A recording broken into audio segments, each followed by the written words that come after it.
B'ezrat Hashem, with Hashem's loving grace, welcome to Emuna Beams with your host, Laser Brody. Today's podcast is entitled Geula and Belief in Moshiach, and we're going to address ourselves mainly at the 12th of our 13 Principles of Emuna, which requires us to eagerly anticipate Moshiach.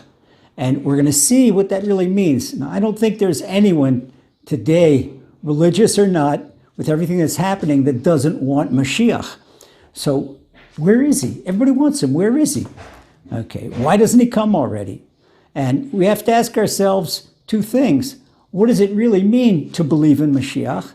And second, do we really believe in Mashiach? And this will help answer why he doesn't come. So, have to be a little bit brazen to give this lesson because lately it's become really unpopular to talk about Mashiach. All our sages know that he's well on the way. And if you talk privately to the wise men of our generation, whether the Litvish or Hasidish or Sephardi, Kabbalist, whatever, everybody knows that Mashiach is on the way. But where is he? Okay, so we're going to get a good overview on this and to put everything in perspective about the mitzvah of anticipating Mashiach.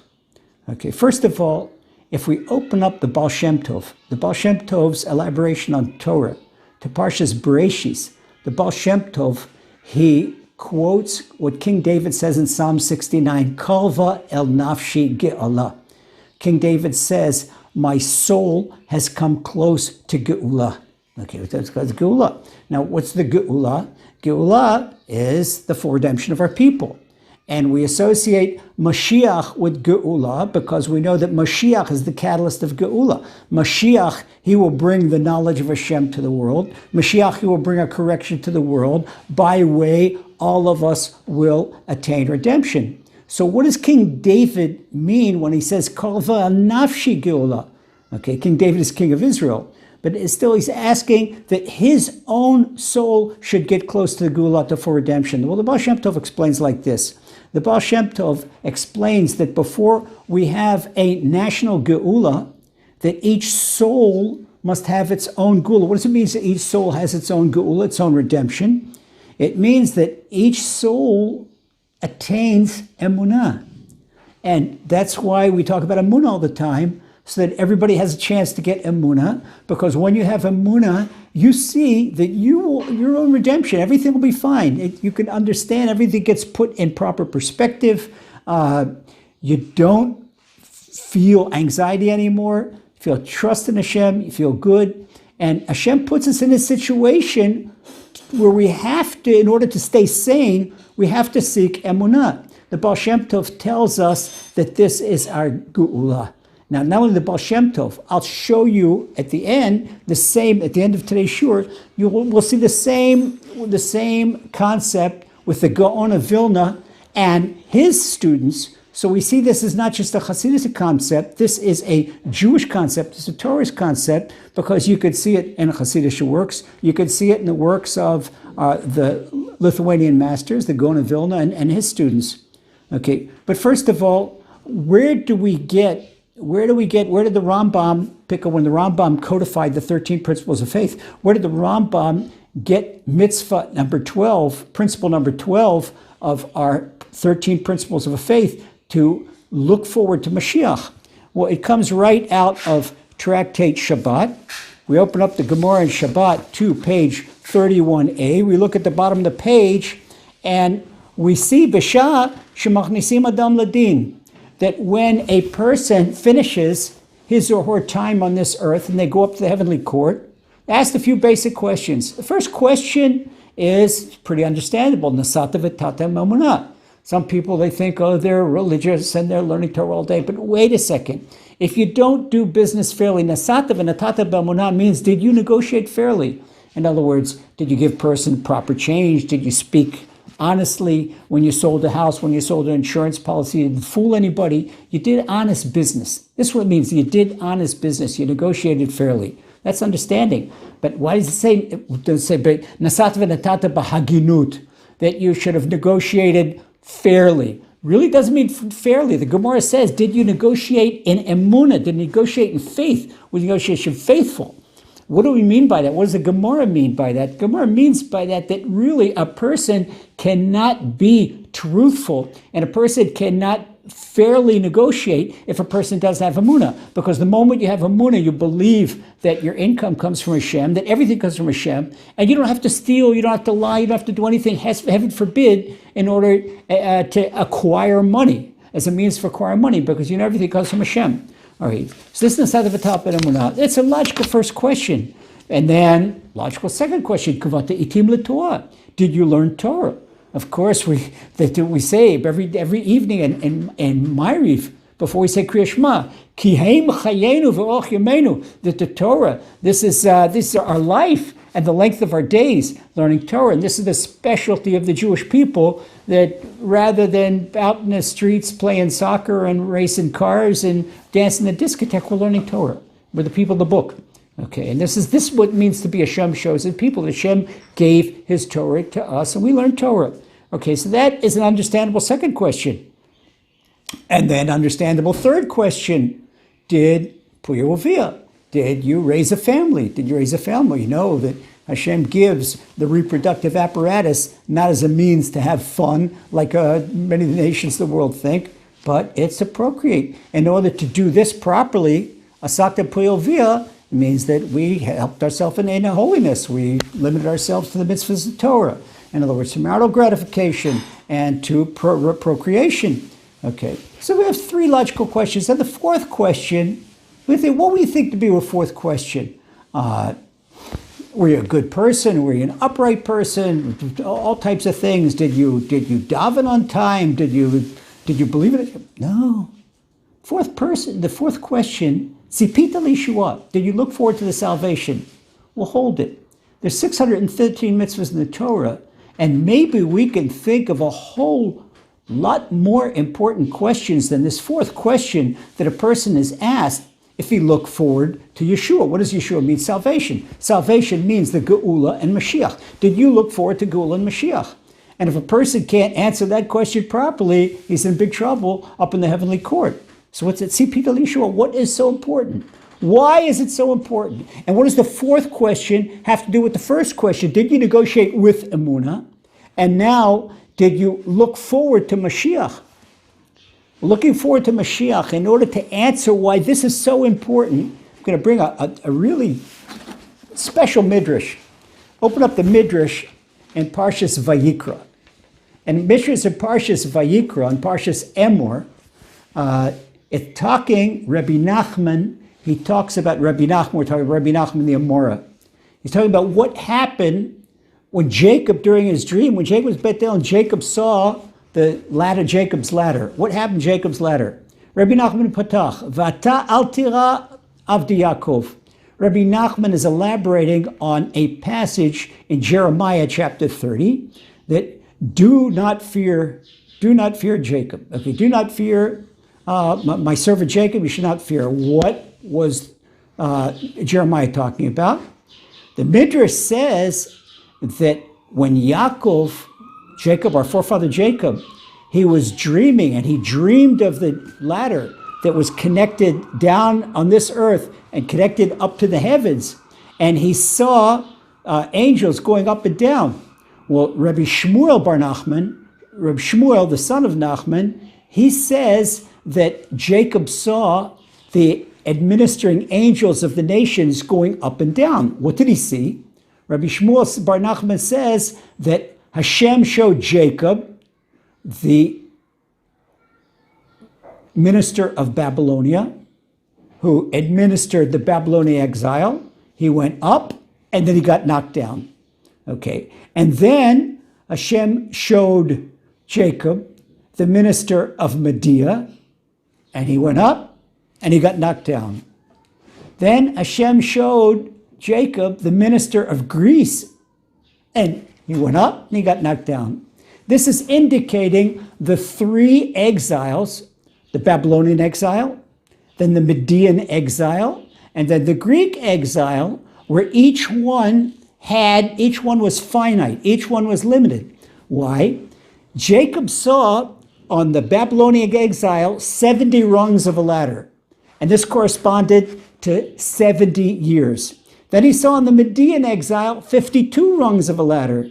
And this corresponded to the 52 years of the Median exile. Then he saw in the Greek, when the Greek went up, the Greek minister, he went up and got knocked down. He got knocked down 180 rungs on the ladder, and this corresponds to 180 years of the Greek exile.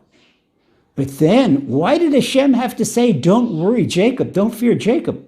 Because then Jacob saw the evil inclination, who is the minister of Edom, Esau's angel. Esau's angel went up and he didn't come down. And therefore, Jacob feared. What do we learn from this? Jacob says, what? Could it be possible that he's never gonna come down? And Hashem said, don't worry, Jacob, I'm gonna knock him down. So what do we learn from this?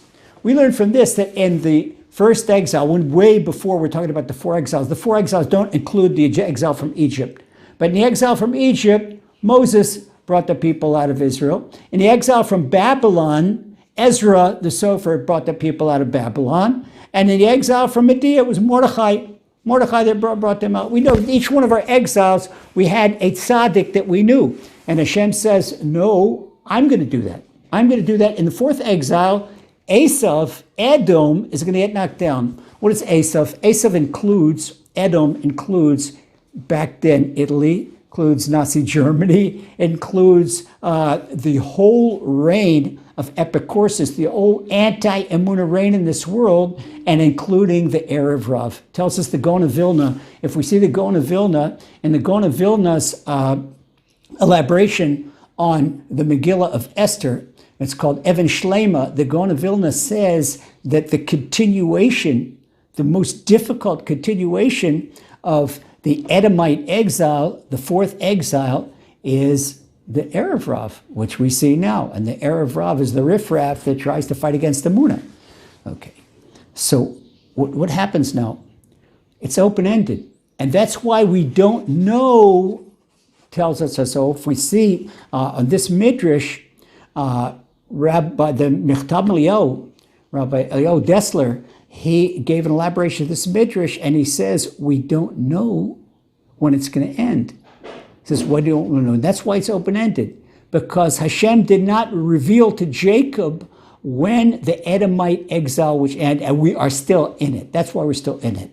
Now we can understand why the Gemara says, "Did you look forward to Yeshua?" You know, there's a joke. There's a joke about Moshiach.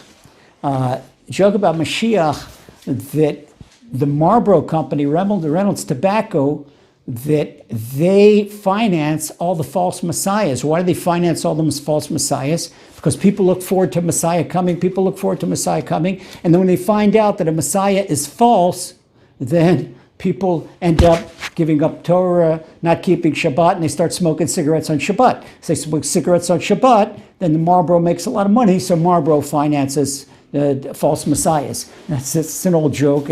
It's not funny, but it shows something. And shows why people today are afraid to talk about Mashiach. Because ever since, all through history, from Shabtai Tzvi and all types of false messiahs, and even now people say, this one's Messiah, that's one Messiah. It's all garbage. It's all garbage. And you can't believe it. You can't believe it because we don't know.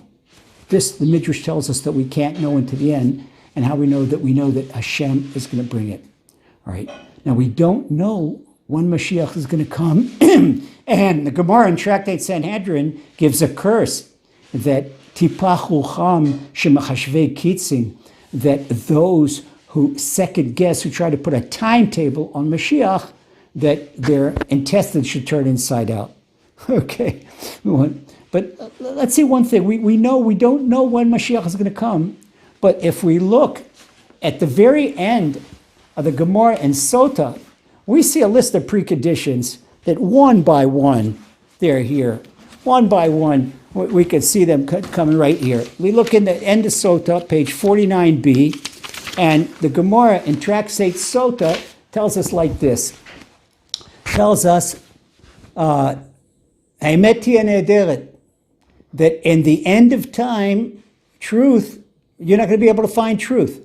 How many people say, oh, the truth is by me, and the truth is by me, and the truth is by me, and a person is confused. A person doesn't know who to believe in. Okay, it says, that the monarchy or the government will become a completely not non-Emuna, anti-Emuna. We see this now. And it's one by one, especially when we see Narim Pnei Zkenim Yalbinu, when youth, they won't respect the older generation. It used to be that young people respected the older generation. But nowadays, the young generation, oh, we're the high-tech generation, and what are the old people? They don't know a thing. So that's the difference. Once the Melitzer Rebbe told me the difference between Amalek and difference between King David, the Jewish people. Okay, King David said, Dol ledol yeshabach masecha. All right, so in the Jewish people, we know that generation to generation shall praise your name. Okay, we say in the Torah says Amalek, war to Amalek, generation. In other words, in Amalek, there's no Messiah, no passing things on from generation to generation. Every generation thinks they know better. And it's not like us. So we know in the Jewish tradition, you can't even argue with an older generation. In other words, the Rishonim, the Achronim, they didn't argue with the Rishonim. That was the early generation. And you see an Amora, a sage of the Talmud, he won't argue with a Tana, a sage of the Mishnah that comes before him. And a sage of the Mishnah, he won't argue with one of the men of the Great Assembly comes before him. One of the men of the Great Assembly won't argue with a prophet. Now go all the way back, as we see in this generation, the tradition of, in the beginning of Pirkei Avot, the first chapter of Pirkei Avot. And this is our power we get from generation to generation. So we see one by one things are going, chutzpah yazke, that there'll be unprecedented chutzpah in the world. But there's one other thing we can really see, and it's something sounds cryptic. Pnei adol ke pnei akelef. The Gemara says here that the face of the generation should be like the face of the dog. Our sages tell us, you know what the difference between a dog and a human is? A man knows, I need to go here, I'm taking the direction. You ever see a dog? A dog sometimes wants to show his independence, so he walks in front of his master, but all the time he looks back and see what his master wants to go, okay? See how the politicians, they're all very populistic. They change ideology like they change their socks. They're looking back, what does the population want? No, we want you, sir, to believe in something. And when an elected politician believes in something, we see the politicians, they turn around, right isn't left and left isn't right. The only people that have real belief are people that really believe in Torah and in the Torah. So we see what's this, and here we can understand social media. What's social media? Social media is the face of the generation, like the face of the dog. Why is everybody on Facebook? Okay, because the person doesn't have confidence, and he puts pictures of himself, and oh, you're good, give me a like, please give me a like, please give me a like, and you know, what do you think of me? What do you think of what I'm doing? And people have this need to publicize themselves, and this need to get to be approval, this need for approval. Okay, well, you know what you're doing? You don't need approval for anyone. All we need is Hashem's approval. So what's going on? What does all this have to do with the Midrash? That the Gemara in Tractate Shabbat says have to look forward to Yeshua, have to look forward to redemption, we have to look forward to Moshiach. And then the Gemara in Tractate Sota gives us a precondition. We see all the preconditions. I remember when I was a little kid, this is right after, I was born 4 years after World War II. I remember our father, who would criticize? We wouldn't contradict our dad. And we saw the way that our father treated his father. When my grandfather would speak, and I remember my grandfather, he was still alive, my paternal grandfather, when I was 7 years old. He died when I was 7 years old. But he would speak, my father wouldn't breathe a word. There's total respect. The old generation, the way they came from Europe, the way they respected one another. And now, who cares? Who cares what a parent says? Who cares that kids, they don't listen, they do what they want, they do when they want. You can see all these preconditions are being fulfilled. All these preconditions are fulfilled. So, you know, we see that they were never before. And then how do we understand all the things that our people have gone through from the destruction of the first temple, and the destruction of the second temple, and then exile after exile, and then pogroms, and Inquisition, and Holocaust. And even now, every couple of years, we have a war after war, and now the summation. See, but people who maybe never experienced a war, never experienced a Holocaust. Now look what's happening. Everyone is experiencing a Holocaust. This COVID-19, the coronavirus. The people hear about people dying right and left. There's nobody that doesn't know someone that died. And the amount of people that are dying within the Jewish community, the amount of people in America, the amount of people in Europe, all over the place. And everybody, every single man, woman, and child is experiencing this. And we don't know the end. We don't know the end. And with all this, we have to look forward to the Geula. Why do we look forward to the Geula? Because the Geula, looking forward to the Geula, this is the sign of complete Emuna. This is the sign of complete Emuna, when you're never disappointed. And that's the joke about Marlboro, because a lot of people, they get disappointed once and that's it. They throw in the towel. And there were people that we can't judge anybody that's been through a Holocaust. People went through Holocaust and they threw in the towel. And people that went through hardships and they threw in a towel. And the people that maybe they became bankrupt, they threw in a towel. As if Shem could do that to me. And I know people that have lost a child, they threw in a towel. Difficult. No one's saying these aren't super difficult tribulations that no one can judge anyone else. But why is Hashem doing these super difficult tribulations? Because to hold on to one's Emuna, like the Kloisenberger Rebbe did, when he went through the Holocaust, and he lost a wife and 11 children, he rebuilt, he came out of the Holocaust to rebuild his whole life, and a wife and children, and to build Kiryat Sons, and what he did, everything he did in Eretz Yisrael. Great tzaddik. This is the epitome of Emuna. Well, Hashem apparently wants us to have this level of Emuna, and now we can understand why only 20% of the people left Egypt. You heard me say in our Pesach Shur, that only 20% left, 80%. Why they died in the 3 days of darkness? Because they didn't believe in the Geula. They didn't believe in Yeshua. So here we are required to believe. And this is what the Gemara is telling us. This gets you Gan Eden. This gets you Gan Eden by believing in Emuna. Now, there's a elaboration on the Haggadah. It's called Yad Hazaka. Reb Isaac Haver, he wrote this elaboration, okay. Reb Yitzchak Isaac Hever of Grodno, came from Grodno. That's a Grodno. Many sages came from Grodno. My mother was born in Grodno. The Yesod V'Shor Shavada Rabbi Alexander Ziskin, he's buried in Grodno. Reb Nachumke, the famous tzaddik from Grodno, he's also buried in Grodno. Rabbi Shimon Shkop, he's also buried in Grodno. Grodno was it was like a Jerusalem of Belarus. Back then it was sometime Belarus, sometime Poland. Yitzchak Isaac Hever, he was born in the late 1700s and he died in the mid-1800s.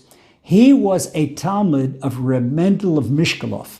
Yitzchak Isaac Hever was also a Kabbalist. His style in Kabbalah was Ramchal. He was also a student of Ramchal, not a direct student. He learned all the Ramchal's books. And his way of learning Arizal was according to the Ramchal's system of Kabbalah. There's different systems in learning Kabbalah. One is the Ramchal's. Okay. It's a little bit different from the Baal Shem Tov's system of learning Kabbalah. He writes like this. He writes in Yad Chazakah, and he says the same thing that the Baal Shem Tov says. He says, by virtue of Emuna, we will see the Geula. Why by virtue of Emuna should we see the Geula? Because when a person has Emunah, this enables him to withstand the lowest of lows, the most difficult situations, even poverty and sickness. And even the fact, despite the poverty, despite the sickness, he continues with his Emunah and Moshiach. This is the greatest level of Emunah that could be. And this is what the Gemara says, the Gemara back in Sota says, Ein ben David ba ad shetechalei pruta me'akis. That Ben David, the Mashiach, he won't come until the money ends.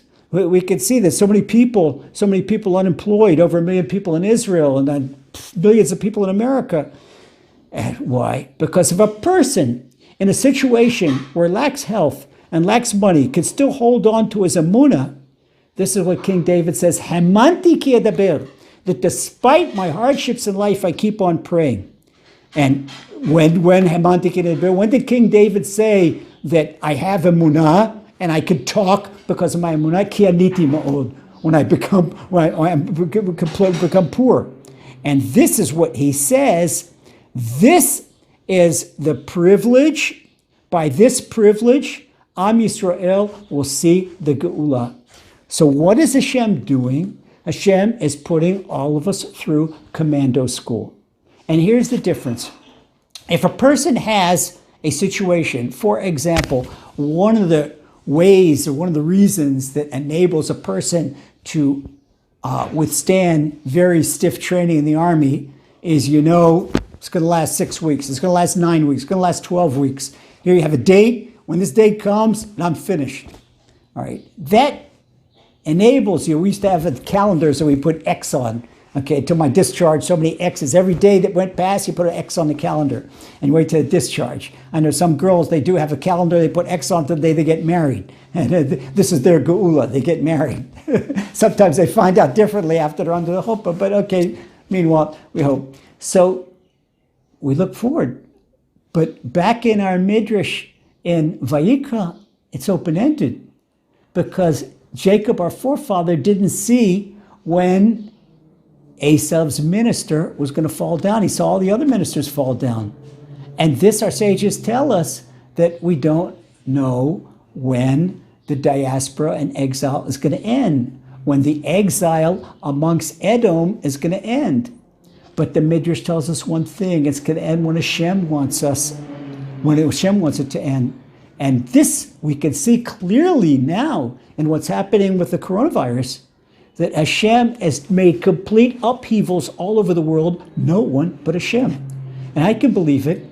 Remember when we were little kids, you can see this in this generation. When we were little kids, there was a Russophobia in the United States. The Russians are coming, and Dr. Strangelove, and all types of things to scare people.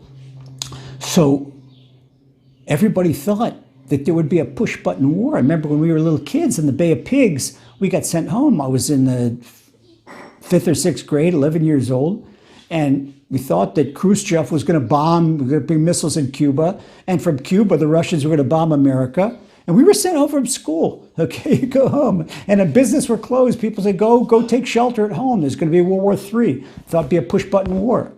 And then look what Hashem did in Perestroika, 1991. We're talking about a mere 29 years ago. Hashem took apart the USSR, the strongest empire in the world, it was stronger than America. Okay, Hashem took them apart without firing a shot.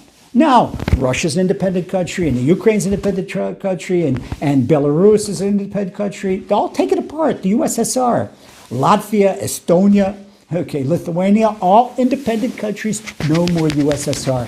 No one would ever believe that, who could do that? Revolts, and if there would be revolts and armed resistance, nothing. Wars, no nothing. Hashem did that. Hashem is doing that right now. Hashem is bringing us Geula.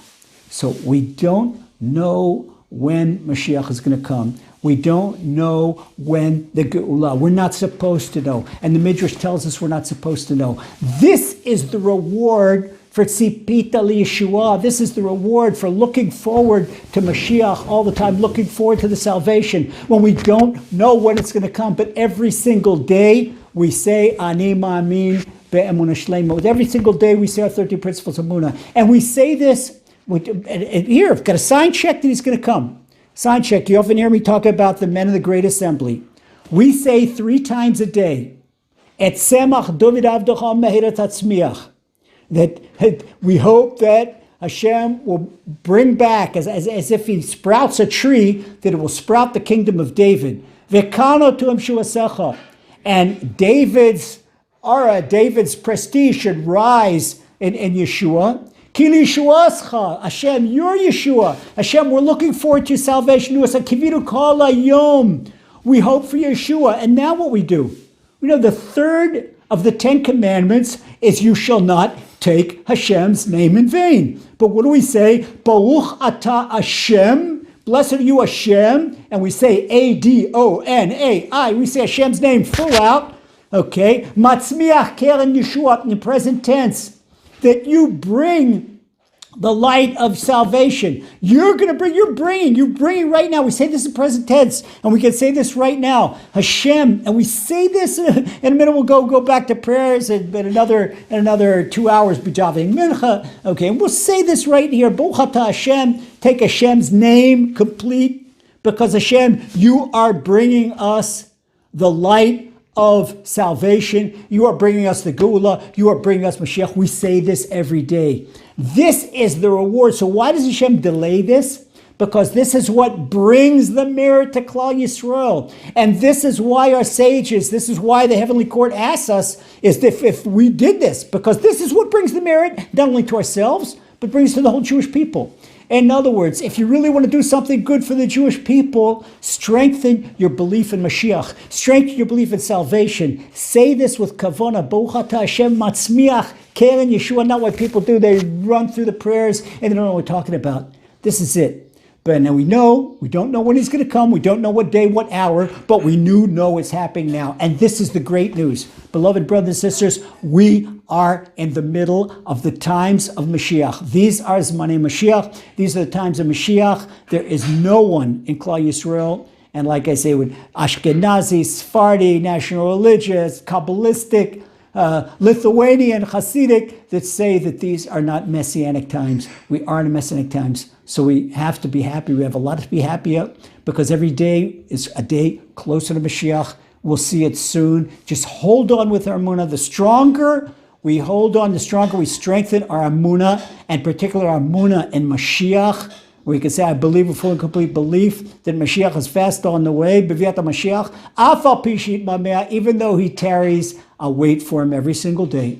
I'm going to wake up in the morning and look forward to the Yeshua, look forward to Mashiach, so be able to answer yes to these questions. Yes, I did look forward to salvation. I look forward to Mashiach right now. And who knows, we hope he knocks on the door in another minute, but if he doesn't, we're not going to be disappointed. We're just going to go back and keep on and hold on to our Emunah. And by holding on to our Emunah, this puts a smile on our face, even without even thinking, no matter what's going around. No matter what's going on, the plagues and bombs, and who knows, everyone has their own tribulations. For one person, it's marital peace. For one person, it's difficult child. For one person, it's income. For another person, it's health. But whatever they are, hold on. And by way of Emunah, Emunah brings a person's private salvation. And by way of the private salvation, we all strengthen ourselves in the private salvation. We're going to have the public salvation. And